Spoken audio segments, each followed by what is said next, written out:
Here's to making your morning routine a little better with a delicious breakfast from McDonald's.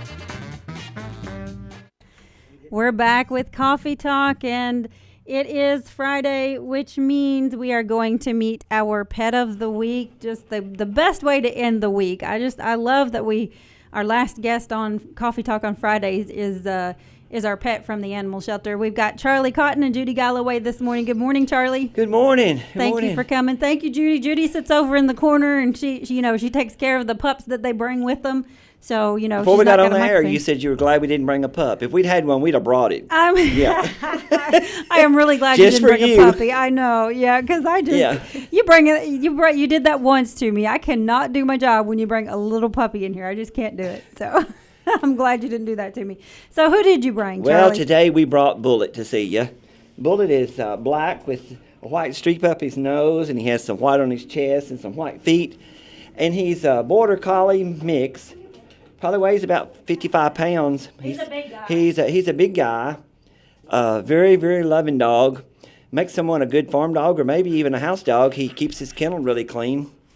So that's always a good sign. That is. And that's something that's hard to do is house train one. So when you got one that's part of the way there, that's a plus. Part of the way you say? Well, I really believe he would be if he was home, Because out there they only get out 2 or 3 times a day where, they get out a lot more if they're in somebody's home. Sure. He's probably about close to 2.5 or 3 years old or whatever. And he was picked up as a stray. We thought someone would claim him, but no one has. He's a very, very loving dog, makes someone a good pet.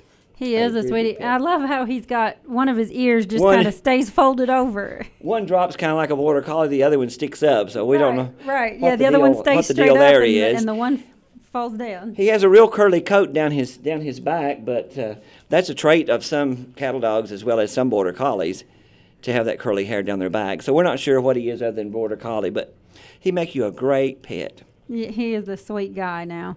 He's very active. He came in here. I saw him. He was just like looking all around. He was all wagging his tail, all ready to be in the spotlight for today. That's right. Yeah.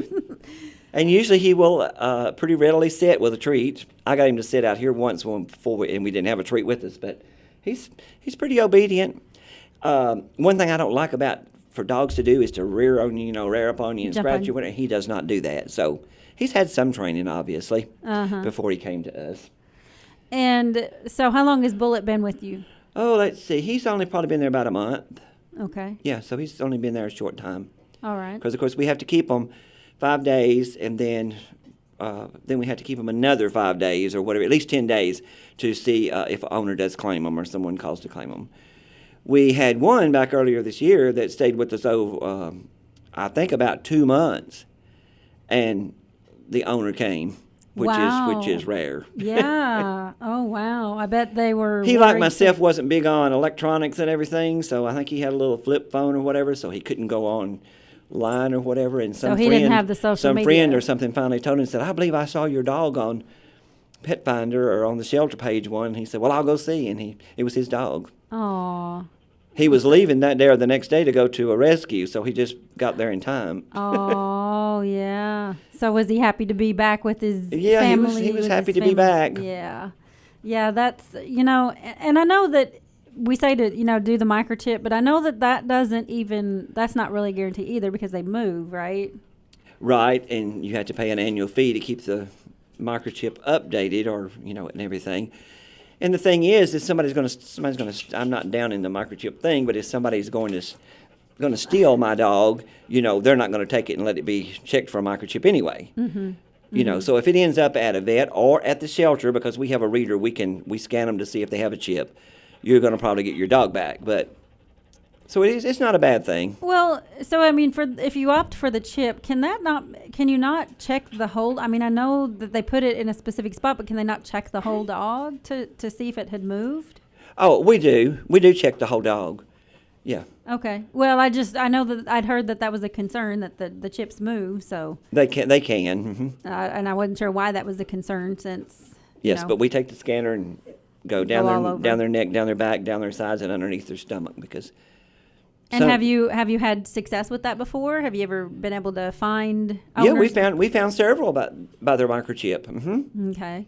So because Dr. Rogers, and which is now Dr. Luna, but anyway, they keep good records of the chips or whatever, and so we can go to them and they can usually find it. Now, how does that work? Like if a dog does have a microchip, I know we're getting off topic, but if a dog does have a microchip, do they only have the records at a certain vet, or does it just show up in the system somewhere? How does that work? Well, she's been able to, secretary out there has been able to a time or two to go to some other source and find the number for us. It wasn't one that they had put into the dog, but she was able to find it for us and to trace the owner. There's a number. There's a number that for different chips that you can call. It's almost like an 800 number. Yeah. Judy says there's like an 800 number for. Yeah, there's like one that's home again, and it'll have different digits in it, doesn't it, Judy? Than some of the others do, so they can trace them that way through the companies. Well, guys, I appreciate you bringing Bullet in to meet us, and hopefully we'll get somebody to take a look at him. He is a nice dog. Now, is this our last time with you? It is. That's sad. I know. Yeah, we've had a great time. I have too. Thank you, Charlie. I appreciate you guys bringing these pups out to meet us every Friday, and we get a chance to talk about them, and hopefully we're getting you some traffic through there, and that's, Well, we invite you out to see the animals. 365-1000. 489 Baker Hill Road. In Princeton. And come out and look around. All right. Okay, we'll do. All right, that's going to do it for Coffee Talk today. You are listening to WPKY. Serving Caldwell County since 1950. We're 1580, 103.3 WPKY Princeton. News, I'm Jane Metzler. Build your products in the U.S. and there are no tariffs. One of several tweets from President Trump this morning. At midnight, the U.S. raised tariffs from 10 to 25% on $250 billion worth of Chinese goods. Trade talks with the Chinese stalling, but the president insisting in another tweet they're continuing in a very congenial manner.